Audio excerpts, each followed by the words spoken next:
Friends, বৰ্তমান মই গৈ আছোঁ চিটি চেণ্টাৰলৈ আৰু আজি মই চাবলৈ গৈ আছোঁ ৰঘুপতি। আপোনালোকে থাম্বনেইল দেখি নিশ্চয় গম পাইছে আৰু ৰঘুপতি চাই কেনেকুৱা পালোঁ সেয়াও আপোনালোকক জনাম, গতিকে ভিডিঅ'টো চাই থাকক।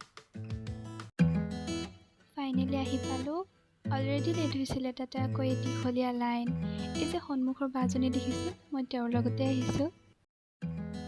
এয়া আমি ভিতৰলৈ সোমাই আহিছোঁ আৰু আমাৰ ভাগ্য ভাল যে আমিও আহি পাইছোঁ আৰু চিনেমাখনো ষ্টাৰ্ট হৈছে। অকণমান দেৰি হোৱা হ'লে হয়তো আমি চিনেমাখনৰ ষ্টাৰ্টিংটো মিছ কৰিলোঁ হয়, আৰু ইমান আশা কৰি আহি যদি অলপো মিছ হয় তেতিয়াহ'লে দুখ লাগিলে হয়। আৰু মই যিমানখিনি পাৰোঁ আপোনালোকক দেখুৱাই যাম, গতিকে চাই থাকক। চিনেমাখনৰ এই গীতটি বহুত পপুলাৰ হৈছে আৰু মোৰো বহুত ভাল লাগে গীতটি। আজি হলত শুনি বেছি ভাল লাগিলে। আৰু আপোনালোকৰ কেনেকুৱা লাগে বাৰু গীত?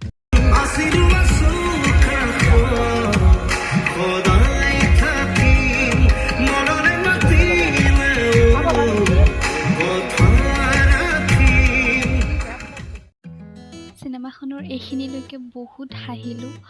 সিদ্ধাৰ্থ শৰ্মা অৰ্থাৎ আমাৰ সকলোৰে পৰিচিত কে তেওঁ বহুত জমাইছে চিনেমাখনত।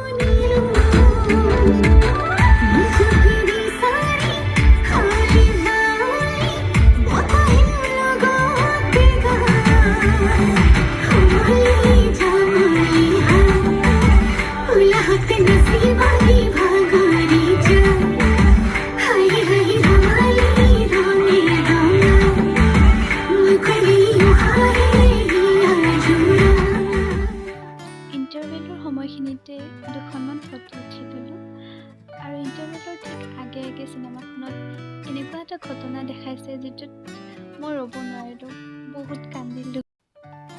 এই গীতটিৰ জৰিয়তে চিনেমাখনৰ সমাপ্তি হৈছে আৰু মই খুব ভাল পালোঁ চিনেমাখন। আপোনালোকেও নিশ্চয় এবাৰ সময় উলিয়াই চিনেমাখন চাওক, খুব ভাল পাব। আৰু চিনেমাখনত হাঁহিৰ লগতে দুখ গোটেইখিনি ৰসেই মই চিনেমাখনৰ মাজত বিচাৰি পাইছোঁ আৰু সেয়েহে মোৰ খুব ভাল লাগিছে চিনেমাখন।